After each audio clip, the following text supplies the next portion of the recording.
This is Brian, ScreenFiles.com in review. And what I'm looking at today is 1981's Halloween 2, directed by Rick Rosenthal.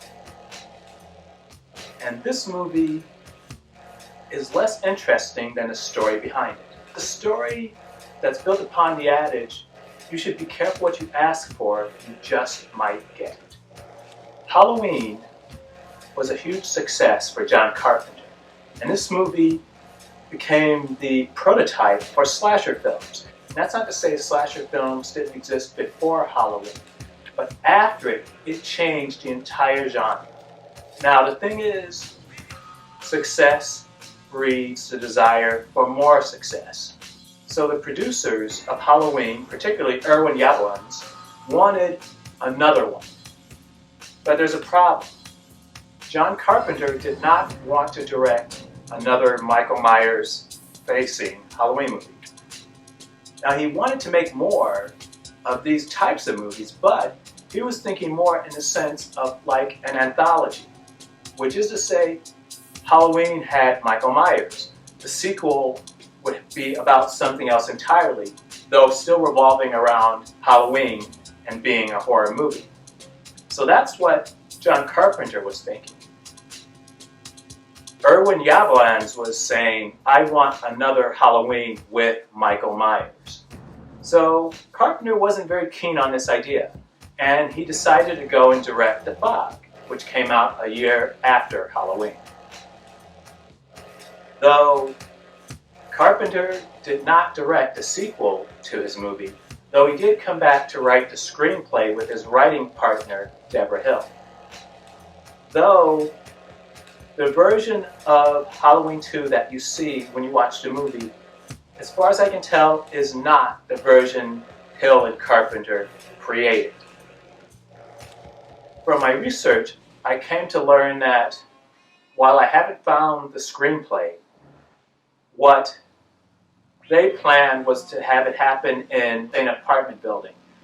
And it revolved around Laurie Strode, Jamie Lee Curtis, but a more significant amount of time had passed, and Michael Myers rears his head again.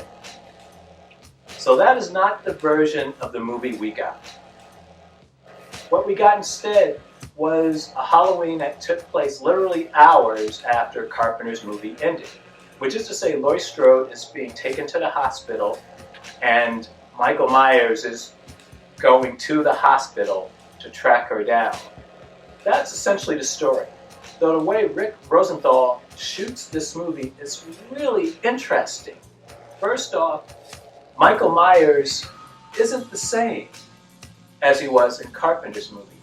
Now, Dick Warlock, the stuntman who played him in John Carpenter's original, also plays him in Rick Rosenthal's movie. But he appears oddly mortal. If you'd all recall John Carpenter's movie, the killer was called the Shape, because that's really what he was. He was shaped like a man, but beyond that, he was very amorphous, and he appeared and disappeared in places, and you never quite see him move. That changed for Halloween 2.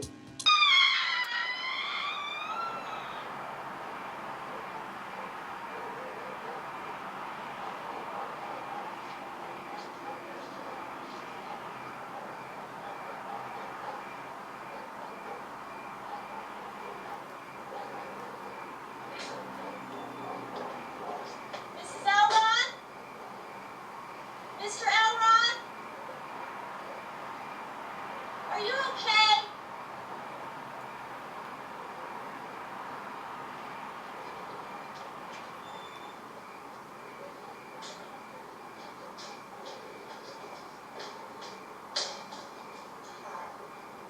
There was someone screaming next door. Yeah, Mr. and Mrs. Elrod. His wife's always picking on him. He finally got angry and decided to start beating her.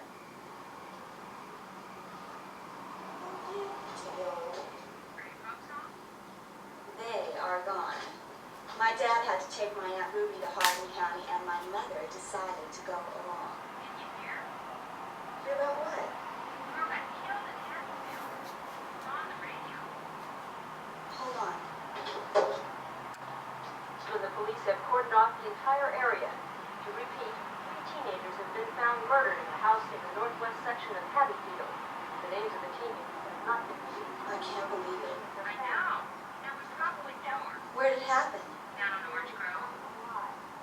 That's right down the street. I know. Sally, I can hear the sirens coming. They said the guy got away. Do they know who it was? No.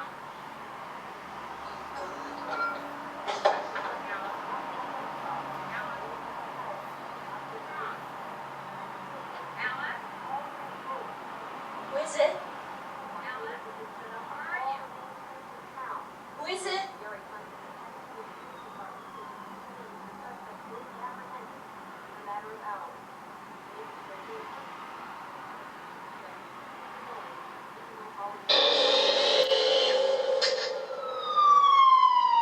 And if you look at the clip, you'll see Michael Myers sneaking around, trying to evade being seen, which is something in the original movie never happened. So that was an interesting change. I'm not saying it was a good change, at least it was different from the first movie. Another thing is that Halloween 2 is gorier than Halloween, which is something that John Carpenter supposedly wanted. But the thing is, the gore is not the best executed. It's not nearly as well done as, let's say, Friday the 13th. And this humanization of Michael Myers continues to the way he kills. In Halloween, he was very efficient and used whatever he could find to do what he wanted to do. It typically was a knife. With Halloween 2, he gets creative in ways that, in the context of the character, make no sense. For instance, he bleeds a woman to death. Exsanguination. Why?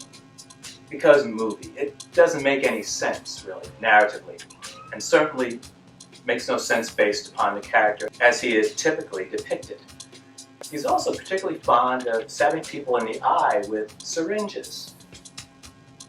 Why?